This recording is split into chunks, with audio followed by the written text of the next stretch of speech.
ಜಗತ್ತು ನಿಜಕ್ಕೂ ಎಷ್ಟು ಸೋಜಿಗ ಅಲ್ವಾ? ಯಾಕಂದ್ರೆ ನಾನಿವತ್ತು ಹೇಳೋದಕ್ಕೆ ಹೊರಟಿರೋ ಜಗತ್ತಿನ ಸಣ್ಣ ವಿಮಾನ ನಿಲ್ದಾಣದ ಬಗ್ಗೆ ನೀವು ಕೂಡ ಖಂಡಿತ ಇವತ್ತು ಶಾಕ್ ಆಗ್ತೀರಾ. ಕೊಲಂಬಿಯಾದ ಅಗುವಾಚಿಕಾ ಎಂಬ ಸ್ಥಳದಲ್ಲಿ ಹಕಾರಿಟಾಮಾ ವಿಮಾನ ನಿಲ್ದಾಣವಿದೆ.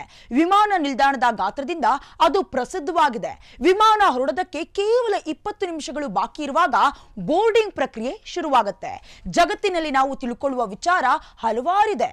ಆದ್ರೂ ಕೂಡ ಒಂದು ಕಾಲದಲ್ಲಿ ಒಂದು ಸ್ಥಳದಿಂದ ಮತ್ತೊಂದು ಸ್ಥಳಕ್ಕೆ ಹೋಗಬೇಕಂದ್ರೆ ಅದು ಖುಷಿಯ ವಿಚಾರವಾಗಿತ್ತು. ಅದರಲ್ಲೂ ಕೂಡ ವಿಮಾನದಲ್ಲಿ ಎಲ್ಲಾದ್ರೂ ಹೋದ್ರೆ ಅದು ಹೆಮ್ಮೆಯ ವಿಷಯವಾಗಿತ್ತು. ಕಾಲ ಬದಲಾದಂತೆ ಮನುಷ್ಯನ ಆಲೋಚನೆಗಳು ಕೂಡ ಬದಲಾಗ್ತಾ ಹೋಗ್ತವೆ. ಇಲ್ಲಿ ಐಷಾರಾಮಿ ಪ್ರಯಾಣವನ್ನ ಒದಗಿಸುವ ವಿಮಾನವಿದೆ. ಆದ್ರೆ ಆ ವಿಮಾನ ನಿಲ್ದಾಣದಲ್ಲಿ ಯಾವುದೇ ಸೌಕರ್ಯಗಳಿಲ್ಲ. ವಿಮಾನ ನಿಲ್ದಾಣ ಎಂದ ತಕ್ಷಣ ನಿಮ್ಮ ಕಣ್ಣಿಗೆ, ನಿಮ್ಮ ಯೋಚನೆಗೆ ಬರೋದು ವೇಟಿಂಗ್ ಪ್ರದೇಶ, ತಿಂಡಿ ತಿನಿಸುಗಳು, ವಿಮಾನಗಳು, ಐಷಾರಾಮಿ ಮೂಲ ಸೌಕರ್ಯಗಳೇ ಮೊದಲಿಗೆ ನೆನಪಿಗೆ ಬರುತ್ತೆ. ಆದ್ರೆ ಒಂದೇ ಒಂದು ವಿಮಾನ ನಿಲ್ದಾಣವು ಸಾಮಾನ್ಯ ವಿಮಾನ ನಿಲ್ದಾಣಗಳಿಗಿಂತ ಸಂಪೂರ್ಣವಾಗಿ ವಿಭಿನ್ನವಾಗಿದೆ.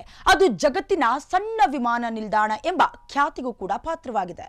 ನೀವು ಅನ್ಕೊಳ್ತಾ ಇರಬಹುದು, ಅದ್ರಲ್ಲೇನಿದೆ, ಚಿಕ್ಕ ದೇಶ, ಅದಕ್ಕೆ ಹೀಗೆ ಅನ್ಕೊಂಡ್ರೆ ಇನ್ನೊಂದು ಶಾಕಿಂಗ್ ವಿಚಾರ ಹೇಳ್ತೀನಿ ಕೇಳಿ.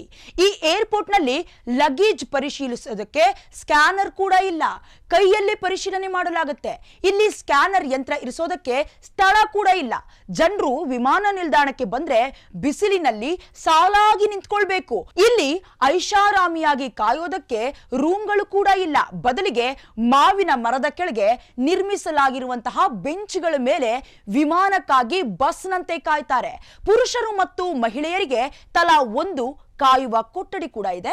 ಇಲ್ಲಿ ವಿಮಾನ ಚಿಕ್ಕದಾಗಿದ್ರೂ ಆಸನಗಳು ಸಾಕಷ್ಟು ಆರಾಮದಾಯಕವಾಗಿರುತ್ತೆ. ಒಟ್ನಲ್ಲಿ ವಿಮಾನ ಅಂದಾಗ ನಾವು ಸಾಮಾನ್ಯವಾಗಿ ಏನೇನು ಐಷಾರಾಮಿ ಆಗಿರುತ್ತೆ ಅಂತ ಅನ್ಕೊಳ್ತೀವೋ ಅದೇನು ಕೂಡ ಇಲ್ಲಿ ಇಲ್ಲದೆ ಇದ್ರು ಜನರ ನಂಬಿಕೆಯಿಂದಾನು ಟೆಕ್ನಾಲಜಿನ ಅಪ್ಕೊಳ್ಬಹುದು ಅಂತ ಹೇಳ್ತಾ, ನಿಮ್ಗೂ ಈ ವಿಮಾನದಲ್ಲಿ ಪ್ರಯಾಣ ಮಾಡಬೇಕು ಅಂತ ಅನಿಸ್ತಾ ಇದೆಯಾ? ಅಥವಾ ಈ ವಿಷಯ ನಿಮ್ಗೆ ಮೊದಲೇ ಗೊತ್ತಿತ್ತಾ? ಕಾಮೆಂಟ್ ಮಾಡಿ. ಹಾಗೆ ನಮ್ಮ ಪೇಜ್ ಅನ್ನ ಮಿಸ್ ಮಾಡದೆ ಫಾಲೋ ಮಾಡಿ.